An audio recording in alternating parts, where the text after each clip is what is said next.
This upcoming Saturday slate, man, this is a what you sign up for kind of Saturday. Because last week was kind of that sleepy pumpkin patch Saturday. You're not sure what to expect. If you were dialed in here, we kept telling you, hey, upsets are coming. Chaos is coming. Madness is coming. This weekend is just going to be nothing but hit after hit, man. Like a Jake Paul fight. It is Tuesday, October 8th, 2024, the last one on the face of the planet. I told you this slate's incredible. This show, we're going to do our very best to live up to the weekend that is. We got Ohio State going to Autzen, a little Big Ten action. This was a game actually that I went to as a kid when these two teams played in the Rose Bowl. It's Terrell Pryor, and I think it's DeVere Posey, and then you had Jeremiah Masoli on the other side with Chip Kelly's Ducks. Chip Kelly actually going to be the OC for Ohio State in this game in a return to Autzen. So that one will be a lot of fun. We'll give you our pick in that one. That's the game day game. We also have Red River. Call it a shootout, call it a rivalry, whatever you want to call it. It's going to be awesome. I put out a tweet yesterday and said, hey, this game has always had like SEC-level passion. Now it has a helmet sticker to go with it. I tell you what, man, my mentions were like a war zone. I mean, I had people saying, man, this rivalry is bigger than the SEC. This adds to the SEC. I was like, hey, I don't know what you want me to say. I think this rivalry is awesome. I think the SEC's got a great amount of passion. Sounds like a win for all of college football. We'll give you our pick in that one. Big spread in Red River, 14.5 points. We said it in our early preview of that game. Do not trust logic. I know your brain's going to tell you one thing. Just don't totally disagree with it, but also be careful how much weight you give logic in rivalry football games. Speaking of rivalries, we got LSU Ole Miss. This one last year, we actually were credentialed for, and fortunately, unfortunately, chose to go somewhere else, and we saw them storm the field in Oxford. We were like, oh boy, maybe we would have been well advised to go to that one. Regardless, they're running it back. LSU off a bye week here. Okay, so something to keep an eye on. Ole Miss bounced back last week in South Carolina. What am I saying? Yeah, okay, I got confused there for a second. My brain mixed up those logos for a second. Yeah, that'll be a great one. Magnolia Bowl, rivalry game, should be a blast. And then you got Kansas State, Colorado. The Big 12, man, if y'all have been keeping tabs on what's going on out there, it has been nothing short of everything that it was cracked up to be preseason, because the Pac-12, rest in peace Pac-12, it's coming back. The Big 12 has stepped very firmly into the wild card, chaos, high entertainment value slot the Pac-12 left behind. And this game, I think we're going to learn a lot about both teams and learn a lot about the Big 12 as a whole. And then a little bit later in this thing, we got USC and Penn State. Penn State making a trip out to the Coliseum. Just a classic West Coast Big 10 matchup, everything you'd expect it to be. Glad to have y'all here. Make sure you're subscribed right here to the On3 YouTube channel. If you're finding us via podcast, we're glad to have you here, baby. Subscribe, whether you're on Spotify, whether you're on Apple Podcasts. We're glad to have you part of this operation, man. We say it every week. Accountability is your second best ability after availability, and it is probably your, second right in front of mobility as well. Probably is the third best ability. But we're going to start with accountability here. Hits and misses from the week that was. We'll fly through this really quick. Funny enough, got a hit and a miss in the Texas A&M game. The hit is A&M, I think, is a really good football team. And they beat the brakes off Missouri. Missouri was a top 10 team coming into that matchup. We thought A&M would win. That's a hit. The miss was we weren't so sure about A&M if Connor Wegman was your starting quarterback. I think I went so far to say that if Connor Wegman plays in that game for A&M, I don't like A&M's chances. Now, A&M, I'll say this, doesn't matter who they have playing quarterback right now. Because if you run for over 200 yards and you keep the opposition to less than 70 yards on the ground, you're not a quarterback-dependent outfit. Now, if Connor Wegman is throwing the football like he was in that game for you, okay, like, hey, all bets are off. Tex-Ags vibes are high on the message boards, and A&M now, look at what they have ahead of them. They have a very good chance to find themselves in the college football playoff mix. So a hit and a miss in the A&M Missouri game. A miss here, Tennessee. Thought they were going to go out there and look a lot more explosive against Arkansas. It was in Fayetteville. Razorback Stadium was on fire. They stormed the field after. Tennessee offensively now, I thought Aaron Murray had a really insightful take on this. Go check out his stuff over at Snaps. Talking about how Nico Iamaleava in this offense maybe need to be a little bit more trigger happy in some sense, push the ball downfield, because they ran the ball really well in the second half. Typically when Tennessee runs the football effectively, that opens things up downfield. Not sure if they were there or not, but regardless, got to be able to stretch the field vertical to capitalize in Josh Heupel's offense. So we missed on Tennessee. I still think they're going to be in the playoff mix. I'm not knocking them just yet. I'm not selling my Vol stock just yet, but Keep an eye on the Vols, man. That was concerning to see them play that way out there in Fayetteville. Now, a hit for all of us was the craziness that was week 6 of the college football slate. And this is less of, hey, let's talk about how we were right, and more so let's talk about how college football is incredible. College football is still the greatest sport on the face of the planet. And we have been right there on the front line saying we're anti-conference realignment, we are anti-expanded playoff. But here's the reality. It's still college football. At the end of the day, when you look at your weekend and you see your school and the logo they're about to play, you get fired up. The band will still be there. The venue is still incredible. There is still tremendous passion on both sides. Contrary to what some people would lead you to believe, both those teams, both those players in the uniforms, or both those teams in uniforms rather, their players are still bought in. They still care. The passion and the fabric of college football, while there's some differences, some different patches on the quilt's still the same. And the quilt still rocks, and college football, I think, is very much so still the greatest sport on the face of the planet. So there was concern it would look different. It does look different. But at the end of the day, like the core principles that make this sport what it is are very much so still intact. So, week 7, what we talk about, man, it is a what you sign up for kind of Saturday, man. Going to be an electric Saturday, and the game of the weekend is Ohio State taking their show on the road out to Autzen Stadium. College Game Day will be there, 7:30 Eastern, ESPN, Autzen Stadium. Actually, I think this is an NBC game. I'm incorrect. It is not an ESPN. So let's restart that. Ohio State going to Oregon. College Game Day game, Autzen. This is a new college football kind of game. What I mean by that is Ohio State and Oregon, I saw them play as a kid in the Rose Bowl, okay, as a Big Ten rep and a Pac-12 rep at that point in time. Jeremiah Masoli, quarterback for the Ducks. Who's their head coach? Chip Kelly. Chip Kelly is now the offensive coordinator for the Buckeyes. That was a Jim Tressel Buckeye team. Ohio State won that game, by the way. Who is Oregon, man?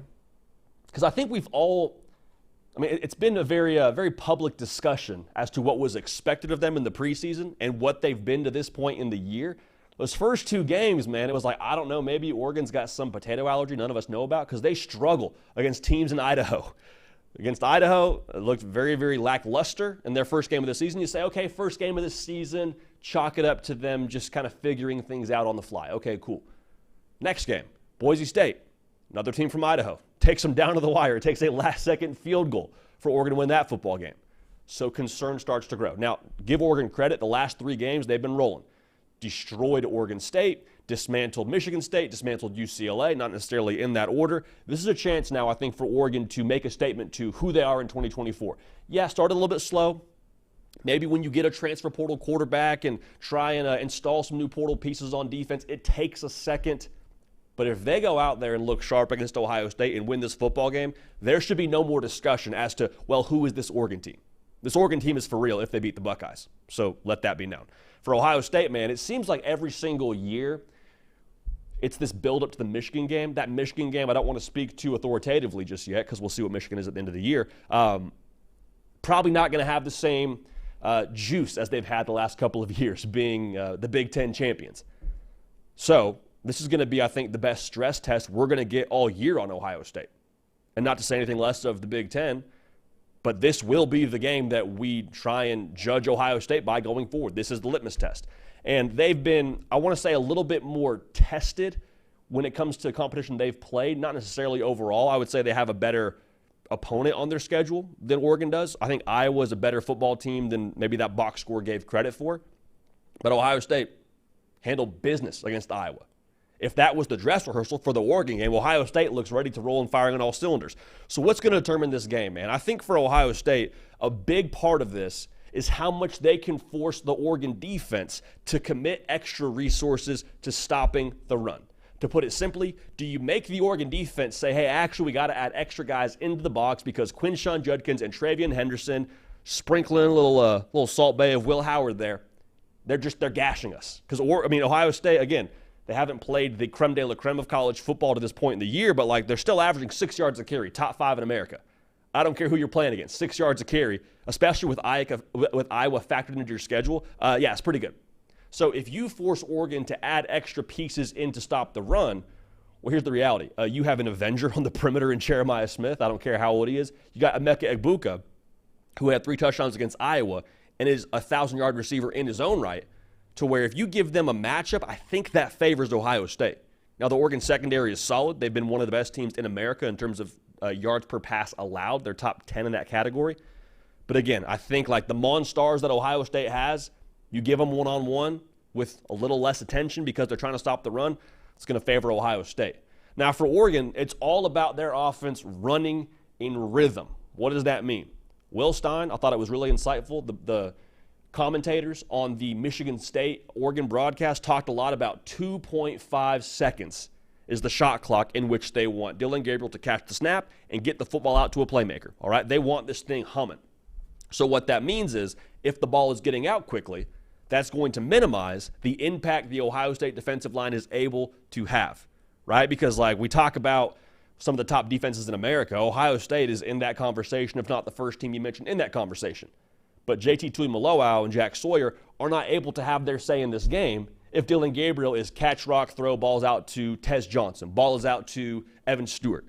And so this whole deal with Oregon running in rhythm and being on time, what they're really trying to do is get playmakers in space, okay? Because Tez Johnson, man, he is, one of the most dynamic playmakers in America with the ball in his hands.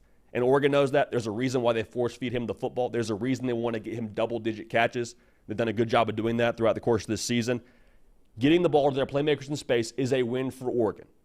Get it out to those guys. Let them cook. Let them be special. Take the pressure off of our offensive line. Now, the offensive line for Oregon, I think in tandem with Dillon Gabriel, has progressed so far throughout the course of this season. Looked like they were sorting out the pressures a lot better against Michigan State. The numbers indicate that as well. Since those first two games of the season where Dillon Gabriel was sacked a total of 7 times through those first 2 games, they have allowed 0 sacks. So Dillon Gabriel, I think, is more in rhythm. I think the offensive line is seeing it better. I think they have a better combination of what they want up front in terms of the personnel. So starting to catch their stride. If that can happen for Oregon, if they can be in rhythm, they're going to have a chance against this Ohio State defense. Now, what I think we'll see, though, between both these outfits, both these teams get the schedule before the season. Like both these teams know that Oregon was coming up October 12th and Ohio State was coming up October 12th. They both have saved a bit, I have to believe. I think we see both sides go much deeper in their bag when it comes to a gameplay perspective. Like Ohio State's defense, Jim Knowles is the mad scientist of defensive coordinators in the sport. Like, he is known for being a rule breaker when it comes to what quarterbacks are looking at from a picture perspective. He is known to bring exotic pressures. He is known to have funky looks from a structures perspective. Like, that's who Jim Knowles is. Looking at what they were against Iowa, and not saying Iowa's a world beater offensively at this point in time, they have been pretty vanilla to this point. And I think because Ohio State knows they can be vanilla and still beat you man-to-man, their personnel is better than your personnel, I think they've been able to kind of hold their cards pretty close to the vest. I expect them to show some stunts on the defensive line. I expect them to bring pressure from levels we haven't seen just yet. I think they're going to have a few more things up their sleeve for this game specifically for an Oregon outfit that early in the year, like we mentioned, struggled to protect Dillon Gabriel. And Dillon Gabriel, just to be fair, still it looks like getting all the way up to speed in this offense. Now, offensively for Ohio State, talking about going deeper in the bag, all we heard all offseason long during spring football, hey, they're going to be more versatile in the run game. Hey, expect a little bit more of a diverse run scheme, whether it be zone or power or quarterback run. Like, they're going to be a lot more like those old Oregon teams used to be with Chip Kelly. Again, I think they've saved a lot. I think so far Ohio State's been content just to go inside zone right, power left, quarterback run here and there a little bit more against Iowa. But for the most part, man, Ohio State has just been good enough to hand the ball to their 2 RB1s and been more than fine to gash you that way. In this spot now, I expect some pre-snap movement. I expect some 2-back sets. The key part here, I expect a lot more Will Howard in the run game. One, because I don't think you've seen it for a reason. He had 10 carries against Iowa. I think there's a reason for that. I think they were trying to maybe ramp that up a little bit more so it wasn't where they got to Autzen and just started calling it for the first time in that game. Expect Will Howard to factor in. 1, it gives you an extra blocker in the run game. 2, it just continues to command that attention we talked about that Ohio State's going to try to command from the Oregon second and third level. If you got to add guys into the box, advantage Ohio State's wide receiving core every single time. Now, we talk about Oregon and what they want to do in terms of getting more in the bag. I really think it's going to be a lot of misdirection from them, especially offensively. And this isn't necessarily new for Oregon, but I don't think it's something we've seen as much of just yet to this point, or not to the degree we're going to see against Ohio State. Oregon understands what Ohio State's defense is at the second and third level. To put it simply, they know it's a fast defense. They know they got a bunch of NFL players on that side of the football wearing scarlet and gray, okay? So how do you take advantage of team speed? You get it flowing one direction and then go the opposite direction. That's a little bit too simply put. To put it simply, I think there'll be a little bit more of an outside-in kind of attack. Like, I think you'll see Dillon Gabriel put the ball in the perimeter early. I think you'll see them have a lot of pre-snap motion, whether it be jet sweeps, whether it be what we would call an orbit motion, where the running back or slot receiver motions like a bubble route behind the quarterback. Whatever it is, they're trying to get the second and third level of that Ohio State defense to get rocking and rolling. And when that happens, when they have success doing that, then you have the inside zone up and underneath to try and gash them that way. Keep an eye, too, on Terrence Ferguson, talking about misdirection and some chess pieces Oregon hasn't totally maximized just yet. Dude's 6'5", 255. He is a real weapon in the pass game. Wouldn't be surprised if Oregon tried to match him up and isolate him and find a way to get him the football, all right? That could be something we see more of when it comes to this game. So I think if Oregon can create some pressure, we've seen Will Howard throw the football to the other team. Now, he hasn't had the ugly, 2-3 interception game, but, like the Iowa game, great example. Gets some pressure, leaves it short, Iowa going the other way. Same deal against Michigan State. Same deal against Marshall. He's thrown some interceptions here over the course of the last 3 games. Won a game where you're like, okay, if you're an Ohio State fan, you're like, hey, let's not do that against Oregon. Let's kind of keep this car on the road, and we should be in good shape. Tosh Lupoi is going to try and dial it up. Okay, so as much as we talk about Jim Knowles and that defense trying to be exotic, I think Oregon will do the exact same thing and try and create some turnovers here against Will Howard. Now, for Ohio State, what I said about the defense is really how I feel in this game. They're allowing 3.5 yards a play. I don't care who they've played. That's the best in America. Some of that is competition level, sure, but I think a lot of that has to do, again, with team speed. They are, I think, the best in America in terms of swarming and playing a horizontal style of defense. Like, you try and get it on the perimeter, typically that's advantage Ohio State because of Caleb Downs, because of Igbinosin. They have so many rangy defenders, styles. They have so many rangy defenders that give you issues and that can really cause your game plan to get out of rhythm pretty quickly. So what's harder to believe in this one? Is it harder to believe that Oregon stops the run with what we would call an honest box? Like, hey, we like our guys up front. We're not going to do too much to try and add in. Go ahead.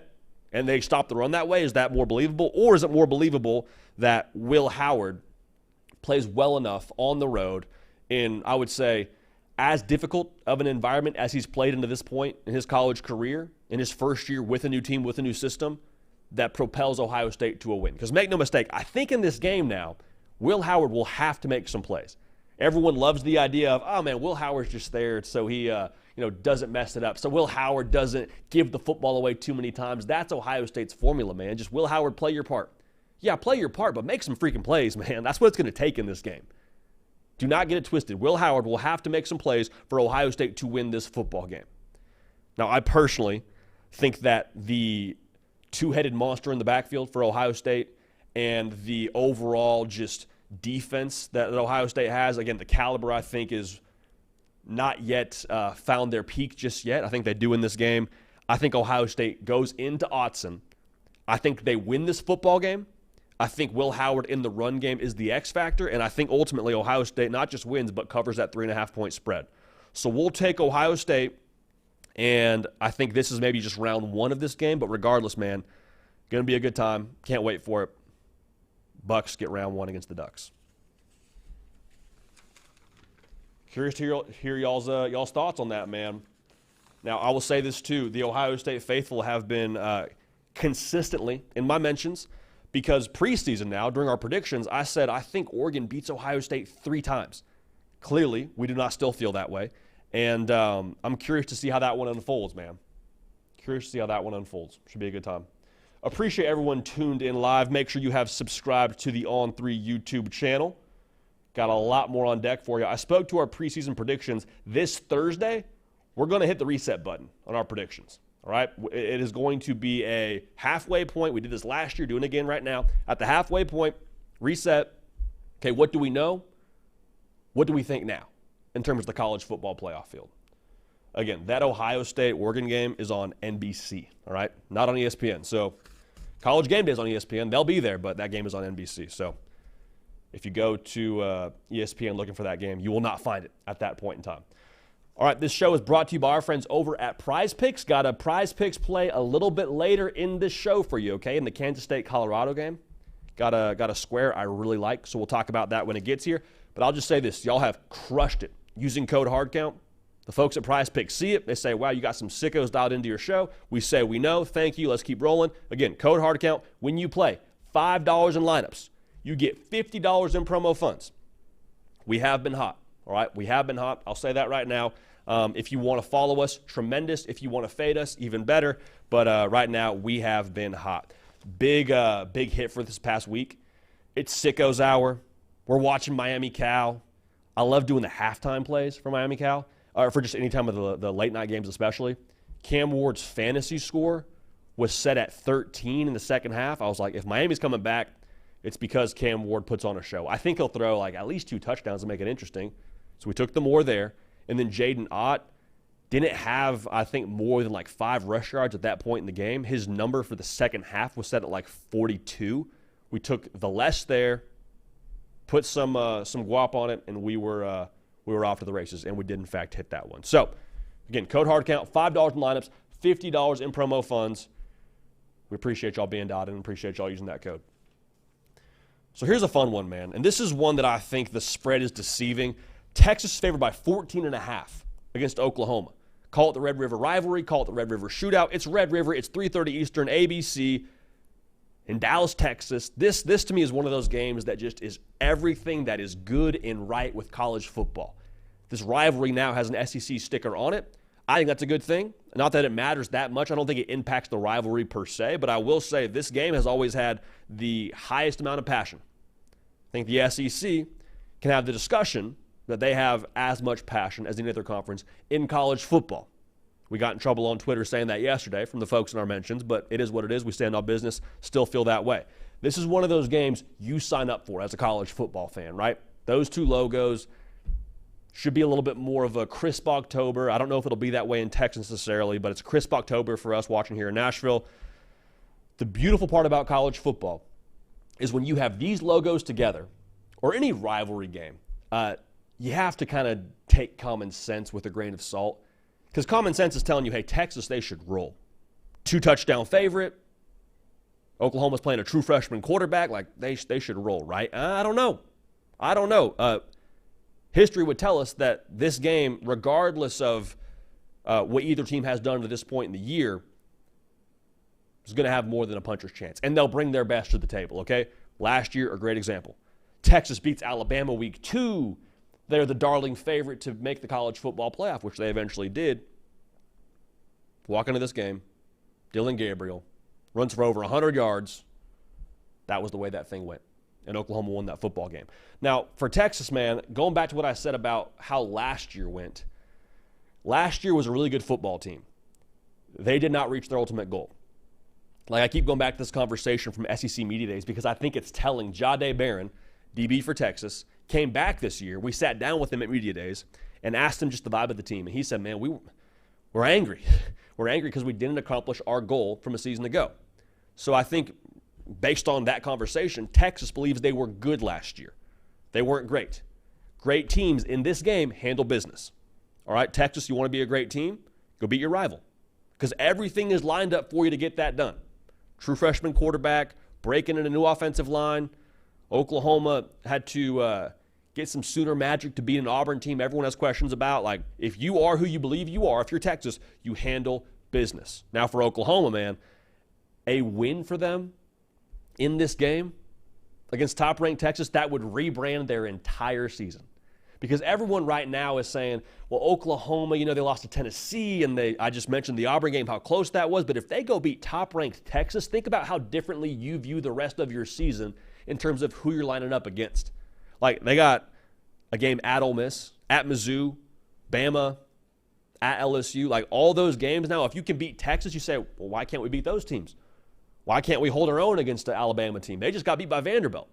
We'll talk about that game when it gets here, the Bama-Oklahoma game, that is. But the point remains here, this can breathe new confidence, new life, new juice into a team that I think already is pretty scrappy and hungry and all that's in between. For Oklahoma, man, it's coming down to what can Michael Hawkins Jr. do for you? Because I think with his legs, we know what he is. Dynamic threat, going to ad-lib, going to give you issues. And I don't have questions so much about, like, can he throw the football? That's not the point here. He's proven he can. Nice little 60-yarder to ultimately win the Auburn game, all right? Or set up a chance to win the Auburn game, rather. Was 10 for 15 against Auburn.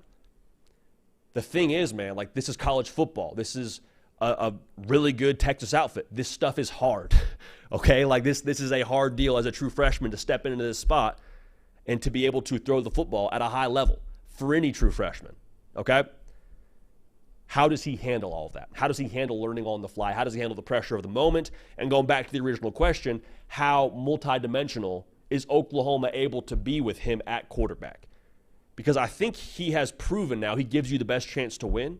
His mobility and the way he can create things in space, and maybe when the play isn't there, he can get north and south and get you 7 when you need 5 on third down. That's massive. That'll be a major factor in this game. To beat Texas, though, I think you have to have other answers offensively. I think you got to be able to get the football out to your playmakers. I think you got to be able to, if you're Seth Luttrell, kind of create some misdirection, some sleight of hand offensively. I'm sure they'll come with the chamber fully loaded, but Oklahoma, there's going to be multiple points where on 3rd and 7, we got to throw the football and feel confident doing so against a good Texas defense, all right? Pretty straightforward. Now, for Texas, man, last year, big reason why you lost this game, turnovers, right? Turnovers, pretty straightforward.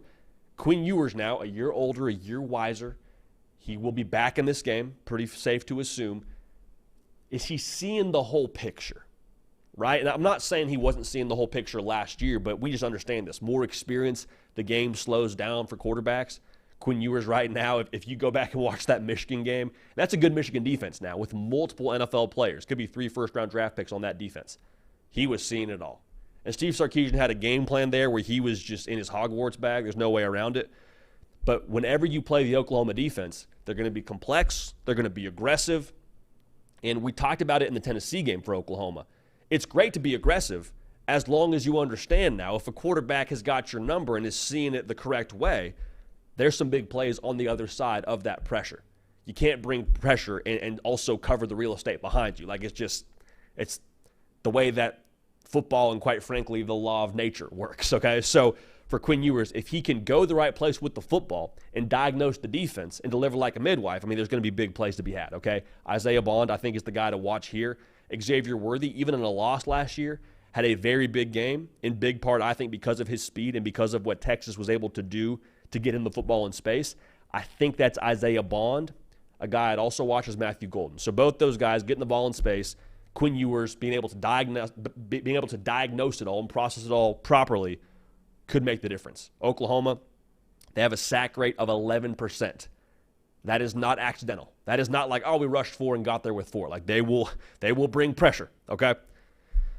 I think we'll see Oklahoma, speaking to what they need to do offensively, I think they're really going to just play to their strengths, play to their skill sets.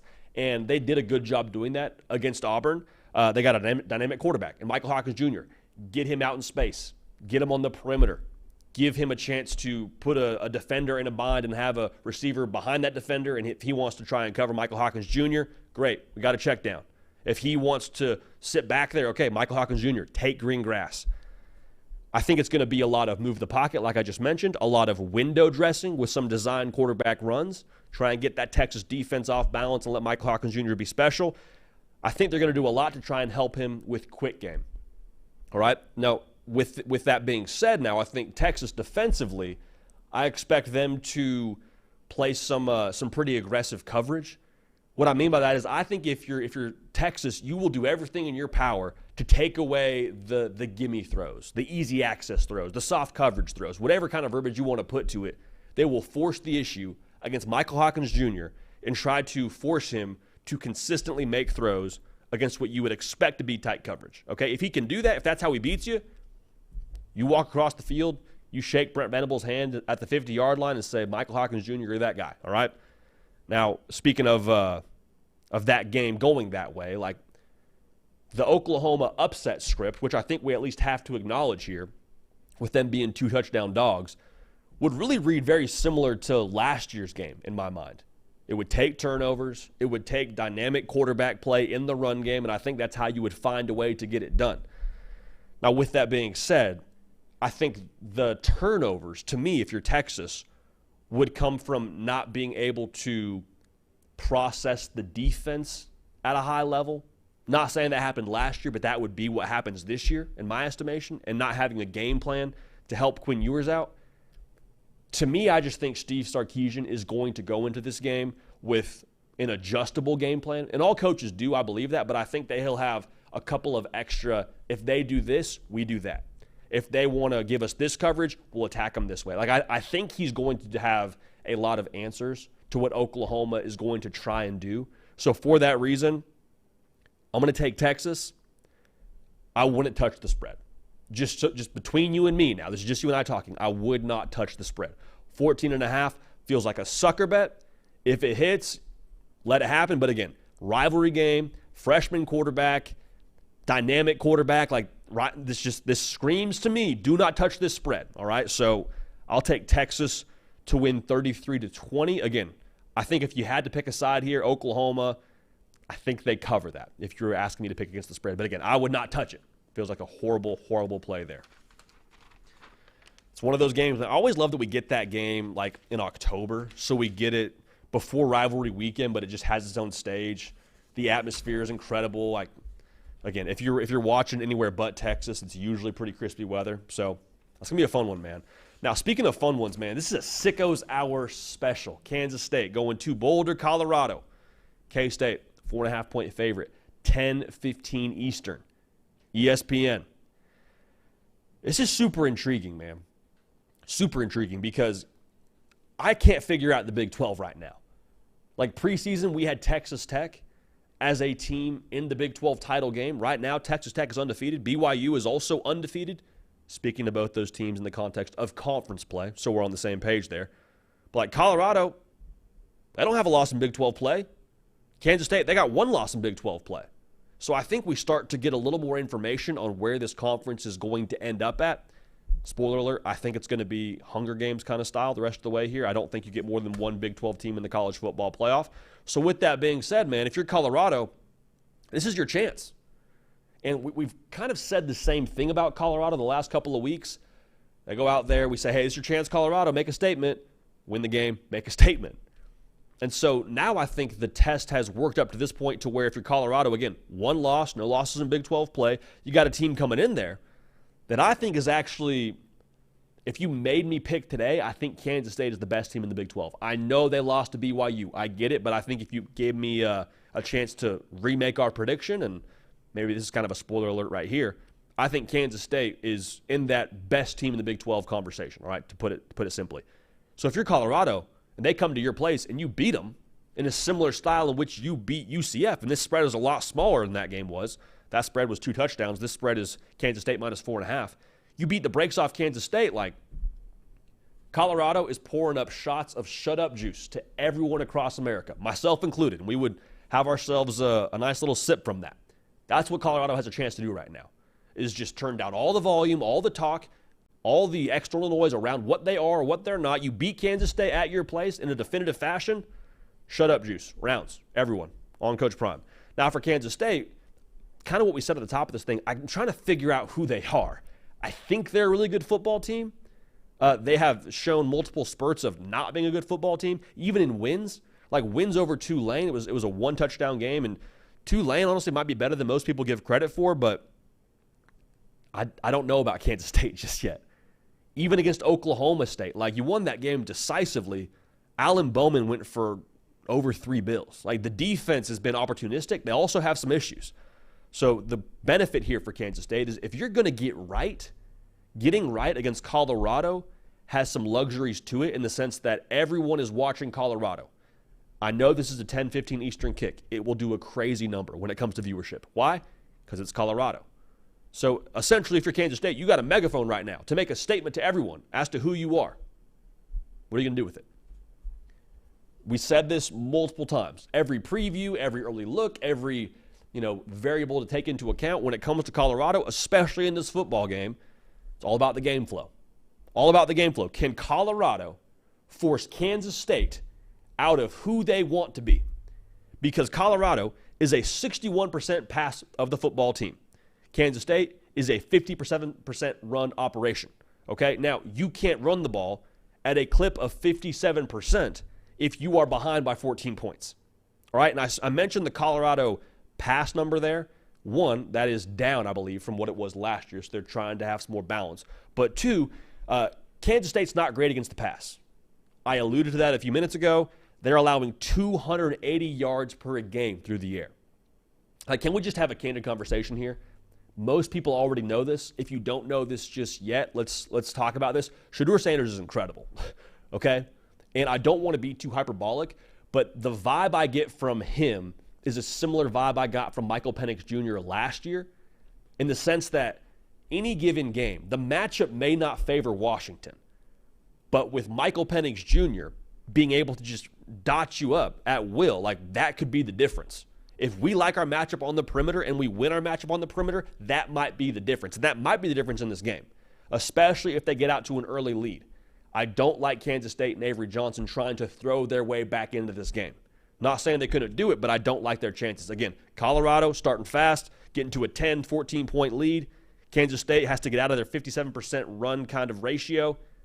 That favors Colorado. Make no mistake about it. Now, for Kansas State, kind of on the flip side of that, can you hold up enough defensively and keep that Colorado offense within arm's reach to where you can still run your style of ball is really what it comes down to, and kind of what we just said. Because I think even if Colorado's scoring on you, can you just match scores?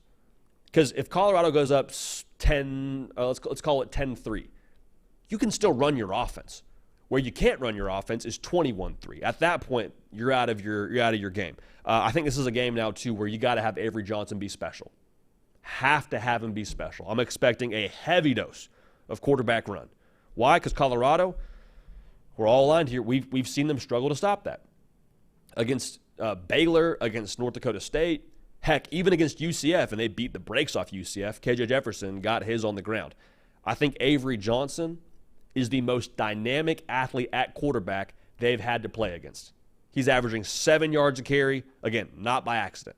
He is the most athletic, probably doesn't run as physical as a KJ Jefferson because he's not, 250 plus, but how dynamic he is in the open field with that extra blocker will give you problems. In Colorado, they're improved against the run. They're still not great. They're allowing over 4 yards a carry. So improvement, great. Trending up, great. This is a different beast in terms of what Kansas State brings to the table. Now, I think Shedeur Sanders is going to, again, have a day. His prize picks number is at 309.5 yards. I will take the more there all day long. All day long. I mean, Alan Bowman, we said it at the top of this thing, he went for 360 plus, and they got beat by 20. So regardless of the final score, go ahead and use code HARDCOUNT, $5 in lineups, $50 in promo funds. Shedeur Sanders, more than 309.5 pass yards. I don't want to say it's a lock, but it's a lock. Okay. This is a tough one to pick, man. Like, this is, out of all the games we're picking today, this is the toughest one for me to pick. The Kansas State pass defense gives me a lot of concern. I mentioned, darn near allowing over 300 yards a game. You go look at the Tulane game. They went for like 340 against them. Kansas State's defense has been opportunistic enough to allow them to win those football games. You take away the turnovers, though, like Kansas State might be a 3-loss football team. And we're talking about them very, very differently. The question is, does the Kansas State defense in the secondary step up enough to win the football game? Is that harder to believe than Colorado forcing some unideal third downs for Kansas State? Because Kansas State hasn't been great on third down. All right, they're 39% on the year. Good for like 71st in all of college football. Not great. So how you would force them into not ideal third downs is you would force them on first and second down to take minimal to negative gains. All right? This is the game now where it is very, very possible we come back with egg on our face on Tuesday on the next live show. Absolutely possible. With that being said, I'm going to go ahead and say that the more complete football team, for my money, at this point in time, is Kansas State. I'm going to go ahead and take Colorado. Excuse me. I'm going to take Colorado to cover. I'm going to take Kansas State to win the football game. Now, I think a lot of the Colorado Twitter accounts will jump on this and clip it, so I'm going to try and make it as muddy as possible for them to try and clip. I'm going to take Kansas State, not being surprised if Colorado hangs around. I think they cover the spread, but I think Kansas State wins the football game. I think they score 30. I think Colorado scores 27. So again, take Colorado to cover. We'll take Kansas State to win. And again, if we have egg on our face here, we go down with the egg on our face. It is what it is, you know. But again, if Colorado wins that game now, they will be a Big 12 title contender. They're trending that way, but if you beat Kansas State, one of the teams that I think going into last week had the second best odds to win the conference, you beat Kansas State, all right. The conversation changes in a big way around Coach Prime and company and around what they're capable of this year. Let's check out the Magnolia Bowl, man. Ole Miss going to LSU, 7:30 Eastern, ABC, Death Valley. Death Valley at night. I mentioned 7:30 Eastern. That's massively important, all right? Ole Miss is favored by 3.5 on the road. LSU's off a bye here. We should make sure we note that. They got a full week to get healthy. Sounds like Caden Durham's ready to go. The running back has been a phenom for them as a freshman out there in Baton Rouge. This game should be treated like a playoff game if you're an LSU fan. Should be a playoff atmosphere. Should bring playoff level juice. Why? Because you got one loss. You still got to play Bama. You still have a lot left in front of you. You drop this game to Ole Miss, you don't feel great about your chances to play in the postseason. All right? You're at home, defend home turf is what I think the messaging would be internally at LSU. Now for Ole Miss, man, LSU remembers this game. LSU remembers your team and your fans storming the field after you beat them last year. We talk a lot about Ole Miss, and Ole Miss talks a lot about their professional mindset. That's what you keep hearing. Hey, pro mindset, hashtag pro mindset, be a pro. That's what Ole Miss has really kind of built their culture on.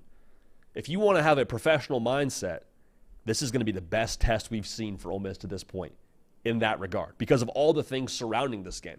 Last year's game, the energy around the playoff kind of atmosphere we just spoke to, the fact that LSU had a full week to prepare for this one, the fact that Death Valley will be on fire, the fact that Ole Miss, quite frankly, did not play their best football 2 weeks ago and got beat.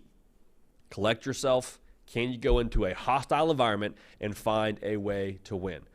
What's going to decide this game for me is Ole Miss and their vertical passing game, man. They're averaging 11 yards a pass is Ole Miss. That's number 3 in America. Now, LSU, they have been improved a little bit defensively with that new defensive staff out there. They're still allowing over 8 yards a pass. That's 106th in America.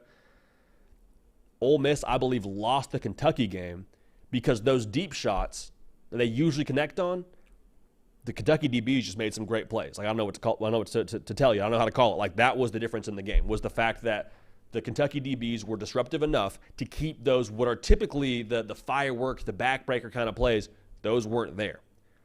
So for LSU now, I think the trick in being successful in that regard, can you get to Jackson Dart? Because Kentucky did, and they got him 4 different times on the ground.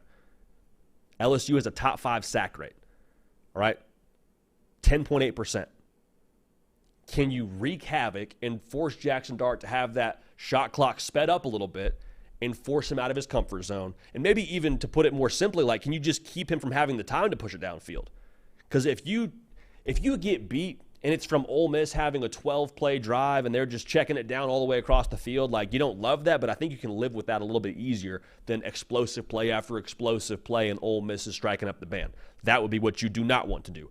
A big reason why Kentucky won that football game. I keep going back to the Kentucky game because I think it's a blueprint for LSU to win this football game. Ole Miss's rhythm was massively disrupted. They were 1 for 10 on third down against Kentucky. Going back to what we said, rushing the passer is going to be vital in this football game if you're LSU. So what I think we'll see here, Ole Miss offensively, I expect a lot of movement pre-snap. It's just who Lane Kiffin is. They've had a lot of success with it throughout the course of this season and really since he's been there. But more specifically now, South Carolina with that design quarterback run game, that jet sweep across, that quarterback up the gut, whether it was a zone blocking scheme or a power blocking scheme, they had a lot of success with that with Lenora Sellers against LSU. I think we could see a little bit more of Jackson Dart running the football in this game. They haven't had to utilize it too much just yet this season, and I don't know that Jackson Dart has the speed of a Lenora Sellers, but we know this. He's not afraid to run behind his pads, man. Like, that's who he is. He's very comfortable doing that. He told us he was recruited as a linebacker out of high school. That was his first look. Like, he is just fine lowering the shoulder. In a game like this, on the road, against in a rivalry game, in a playoff atmosphere, you might need some of that from your quarterback. This is kind of a by any means necessary kind of game if you're Ole Miss. So those might be the means that you need to get it by. For LSU, man, I think that we'll see them try and isolate their playmakers, which sounds simplistic, but I keep going back to how these teams have won and lost football games. Like, Ole Miss was beaten by Dane Key having a day against that secondary. And he had a day against that secondary because Kentucky did a great job getting him one-on-one matchups. The guy who needs to get one-on-one matchups in my mind here, and I think in everyone's mind, is Kyron Lacey. Okay? He is your best receiver. He's a one-on-one nightmare. If you can match him up one-on-one, Garrett Nussmeier, put it up for the big boy, let him go get it. Okay? I think also it's worth noting here, Aaron Anderson, just got a feeling about him in this game. He is a Swiss Army knife for them offensively. Just get him the football any way possible, but I think especially underneath, I think I like that matchup for LSU if they can get him the ball in space and allow him to cook. So Garrett Nussmeier got to be efficient. Can't give the football away, especially against that Ole Miss offense. Possessions will be crucial in this one and maximizing those. 7s, not 3s. I might just say this. Whoever's able to minimize field goals in the red zone, whoever's able to get 7 in those situations, probably winning the football game. Don't think that's necessarily a stretch. So is it harder to believe that LSU is able to keep score with Ole Miss, or that Ole Miss is able to protect Jackson Dart against that ferocious defensive line of LSU? I'm going to go ahead and say that the cracks we've seen from LSU, being tied with UCLA at half, quite frankly, being on the ropes against South Carolina, I think that was real. I think if Lenora Sellers stays in that football game, I think LSU probably loses that game. So I'm going to say that Ole Miss wins this one. Hostile environment, big plays early, kind of tone the crowd down a little bit. I'll take Ole Miss to win this football game 28-21. So Lane Kiffin and company now recapturing momentum. Like them to win, like them to cover in Death Valley, and I think that kind of starts their playoff ascent back up, if you will. I just think that roster's too talented for them to stay down. I really do. We saw that against South Carolina, but I think we continue to see that here in this game against LSU. Pro mindset. I think that makes the difference. The hard count also brought to you by our friends over at Roback. Now, Roback, I keep saying it, man. They've been with us from the jump. Since we did this show in a lobby in Waco, Texas, sitting in an armchair, they were with us, all right? So Roback, college football people, running that operation out there, supporting this show and making it happen. If you're looking for a game day polo on a hot day, they got you. Crispy season starting to ramp up for all of us here in the Southeast. Starting to get a little bit more, I don't want to say frigid, but, you know, you're starting to move into the frosty windshield season. They got hoodies. They got Q-zips. They also got some shorts for you for those of y'all that are not yet in crispy season. Great mesh fabric that stretches.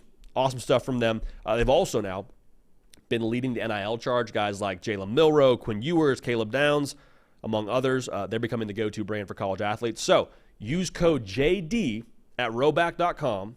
That's RHOBACK.com for 20% off for all new customers, okay? That's performance polos, that's shirts, that's the shorts I mentioned, that's the hoodies, like all that, code JD at checkout. So we appreciate them bringing y'all the show, and we appreciate them getting all of us correct for crispy season, as well as the hot months of college football that are slowly but surely starting to leave us. So one more prediction for us here. We got Penn State going to USC, 3:30 Eastern, CBS. If you like the SEC on CBS jingle, this is the Big Ten on CBS jingle, all right? So the same song, different logos, it is what it is. Penn State, a 4.5-point favorite going to the Coliseum. For USC, man, back is against the wall. Okay, back is very much so against the wall. The Minnesota game, say what you want about the end of that game and the spot, it is what it is. They called it a touchdown, got in the end zone, took the loss. If you want to have a chance to still make the college football playoff, got to have this one. Got to have this one because 3 losses, you're out. 10-2, but with a win over a top 5 Penn State and a win the rest of the way, maybe Notre Dame looks how you want them to look when you play them, get a win there. I'm just saying now for USC, like, hey, we're in fight or flight mode a little bit here, baby. And I think all the folks in LA know that. Now, Penn State, they are emerging from the carnage of this past weekend, number 4 team in America. Like, if you're Penn State, you're like, golly, okay, cool. Like, yeah, I guess we are the number 4 team in America. Like, you're not apologizing for it, but they've definitely benefited from a lot of the madness that went on across the landscape last week, and really the last 2 weekends with Georgia losing. They don't apologize for it. I think that's a really good outfit.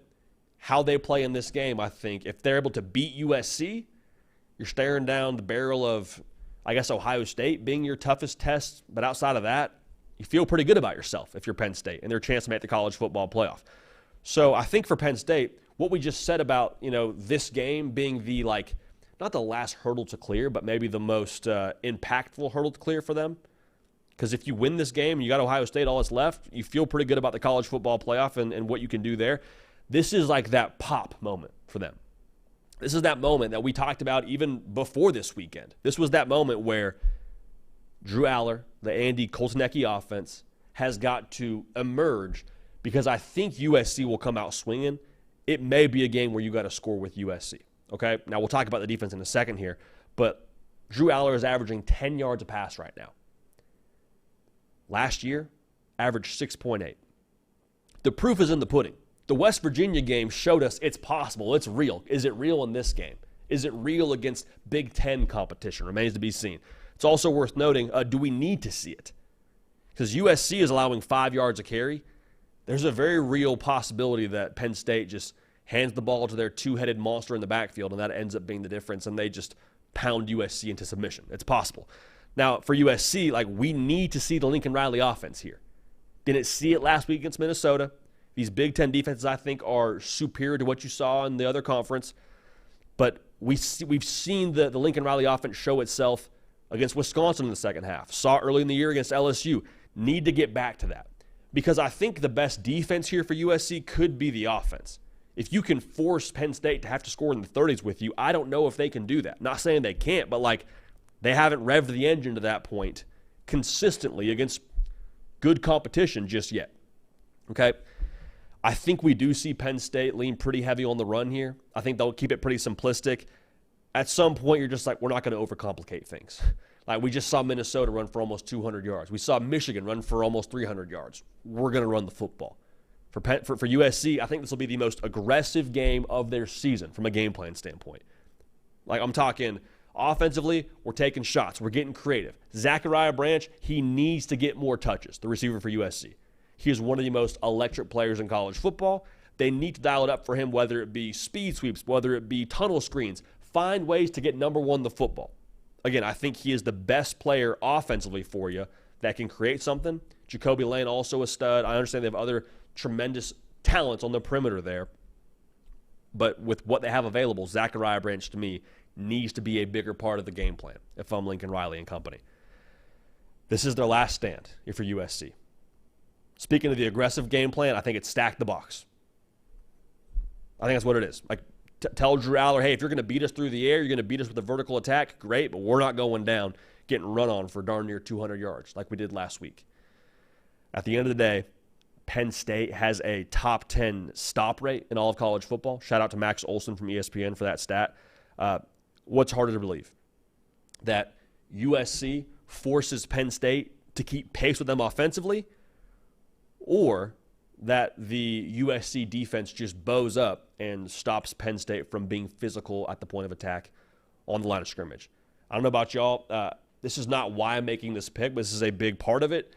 Just maybe from a recency bias perspective, seeing that clip circulating around social media of the Penn State offensive lineman coming down on a buck block against UCLA's defensive end and just, rewriting his chapter book for him.